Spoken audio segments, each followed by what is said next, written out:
తెలంగాణలో అప్రకటిత ఎమర్జెన్సీ కొనసాగుతున్న పరిస్థితి కనబడతా ఉన్నాయి.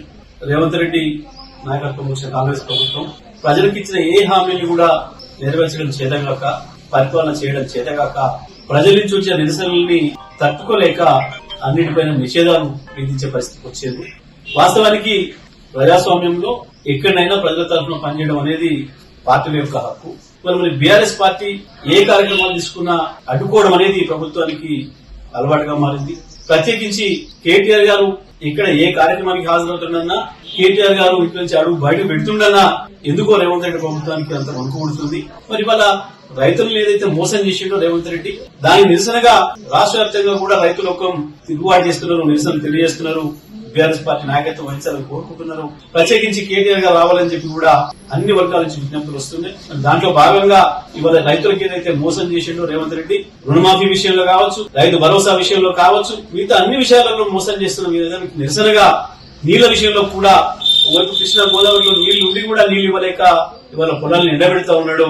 కాళేశ్వరం నుంచి బ్రహ్మాండంగా 1 కోటి ఎకరాల్లో నీళ్లు పారించుకునే అవకాశం ఉండి కూడా నీళ్లు ఇవ్వలేని స్థితిలో దుర్మార్గమైన ప్రభుత్వం ఉంది. మరి దీనికి వ్యతిరేకంగా నల్లగొండ జిల్లా రైతాంగం పెద్ద ఎత్తున ఉద్యమానికి సిద్దమవుతున్నారు.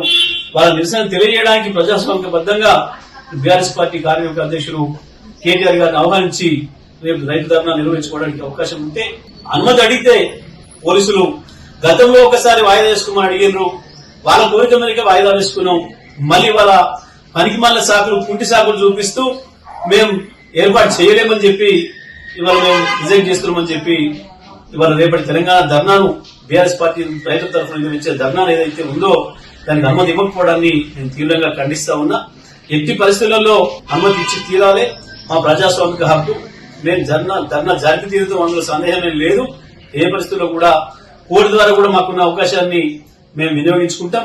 స్పష్టంగా మేము ఈ నెల 14వ తారీఖునే గతంలో పెట్టుకున్నాం. మేము వాస్తవానికి పెట్టుకున్నప్పటికీ కూడా జిల్లా పోలీసు యంత్రాంగం మమ్మల్ని రిక్వెస్ట్ చేశారు. ప్రత్యేకించి నాతో కూడా మాట్లాడి, సార్ ఇప్పుడు ట్రాఫిక్ ఇబ్బంది అవుతుంది, హైదరాబాద్ నుంచి అందరూ కూడా ఆంధ్ర వైపు తరలిపోతున్నారు కదా, దయచేసి మీరు ఇంకో సమయం తీసుకోండి, మేము అనుమతిస్తామని చెప్పి వాళ్ళు కోరిన పిలుపునే మేము ఈ నెల 21వ తారీఖు మేము వాయిదా పెట్టుకున్నాం. 19, 20లలో కూడా అట్నుంచి వచ్చే అవకాశం ఉందని మాకు తెలుసు. అందుకనే మాకు 19, 20 పెట్టుకోమని చెప్పి వాళ్ళు అన్నిప్పటికి కూడా మేమే ఆ విషయం చెప్పి లేదు మళ్ళీ రిటర్న్ వచ్చే వాళ్ళు కూడా ఉంటారు, 19వ తారీఖు ఆదివారం కూడా వస్తారు, కాబట్టి సోమవారం కూడా సెలవు ఇచ్చి మేము మంగళవారం నాడు 21వ తారీఖు నాడు పెట్టుకుంటామని చెప్పి స్పష్టంగా చెప్పినప్పటికీ కూడా ఇవాళ మళ్ళీ ఏదో ఒక కుంటి సాకులు చూపిస్తూ ధర్నాను రిజెక్ట్ చేస్తూ, మా అనుమతిని రిజెక్ట్ చేస్తూ ఏదైతే జిల్లా పోలీసులు ఇవాళ ఉత్తర్వులు ఇచ్చారు, ఇది పూర్తిగా రాష్ట్ర ప్రభుత్వం పైనుంచి వచ్చిన ఉత్తర్వుల మేరకు మాత్రమే జరిగింది. ఎందుకంటే జిల్లా పోలీసు యంత్రాంగానికి అక్కడ అంత ఇబ్బందులు జరిగే పరిస్థితి ఏం లేదు. గతంలో కూడా మనం చూసినాం, మహబూబాబాద్ అన్నప్పుడు కూడా కుంటి సాకులు పెట్టి రిజెక్ట్ చేసినారు. అయినప్పటికీ కూడా మేము కోర్టు అనుమతితో పోయినాం. వేలాది మంది వచ్చినప్పటికీ కూడా ప్రశాంతమైన వాతావరణంలోనే మా ధర్నా జరిగింది. కేటీఆర్ గారు ఎక్కడికి వెళ్లినా సరే ప్రశాంతమైన వాతావరణంలోనే ప్రజలందరూ కూడా నిరసన కార్యక్రమాలు వ్యక్తం చేస్తున్నారు. నల్లగొండలో కూడా రేపు అదే పద్ధతిలో చేస్తాం. ఎట్టి పరిస్థితుల్లో కూడా ధర్నా నిర్వహించి తీరుతాం. ఇది మాకుండే హక్కు.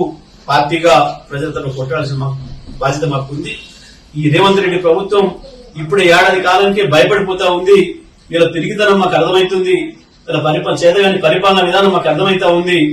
ఈయన ఇక్కడేదో చేసినా అని చెప్పి రైతులు మోసం చేసినా కాకుండా బయట దేశాల్లో పోయి ఏదో తిరిగి ఆడ గప్పాలు కొట్టుకుంటున్నాడు. కేటీఆర్ గారు వస్తే ఇవన్నీ కూడా బయటపడతాయన్న భయంతోనే ఈ రకంగా మా గొంతులకే ప్రయత్నం చేస్తున్నారు. ప్రభుత్వం ఎటువంటి దుర్మార్గమైన ప్రయత్నాలు చేసినా మేము నల్లగొండలో తప్పకుండా రైతులందరూ సమీకరించి ధర్నా నిర్వహించి తీరుతాం. హిట్ టీవీ యాప్, ఇందులో short news, live news, entertainment shows, movies, digital magazines తో పాటు మీ జిల్లా వార్తలను కూడా ఫ్రీగా చూడొచ్చు. అంతేకాదు కేజీ నుంచి పీజీ వరకు విద్యార్థులకు స్కాలర్షిప్ కూడా అందిస్తున్నాం. ప్రతి వారం 10 మందికి లక్కీ డ్రా ద్వారా ఒక్కొక్కరికి 10,000 రూపాయలు అందిస్తున్నాం. ఇంకెందుకు ఆలస్యం, వెంటనే హిట్ టీవీ యాప్ ని డౌన్లోడ్ చేసుకుని ఫ్రీగా ఎంటర్టైన్మెంట్ పొందండి. Hit TV app. Hit TV app. Please download hit TV app. Hit TV app ని ఫ్రీగా డౌన్లోడ్ చేసుకుని ఎంజాయ్ చేయండి. మీకు నచ్చిన ఎంటర్టైన్మెంట్ కోసం హిట్ టీవీ యాప్ ని ఫ్రీగా డౌన్లోడ్ చేసుకుని ఎంజాయ్ చేయండి. హిట్ టీవీ యాప్ ని డౌన్లోడ్ చేసుకుని ఆస్వాదించండి, ఆశీర్వదించండి. ఇంతమంది సెలబ్రిటీలు హిట్ టీవీ యాప్ ని డౌన్లోడ్ చేసుకోండి అని చెప్తున్నారంటే ఎంత మంచి యాప్ ఆలోచించండి. అమెరికా అమెరికా అమెరికా అమెరికాలో చదవాలనుకునే వాళ్ళకి విశ్వసనీయమైన పేరు మన శౌర్య consultancy. UK Law 1 Year Masters. UK Law 1 Year Masters. 2 years work permit up to 5 years visa. Contact Saurya Consult.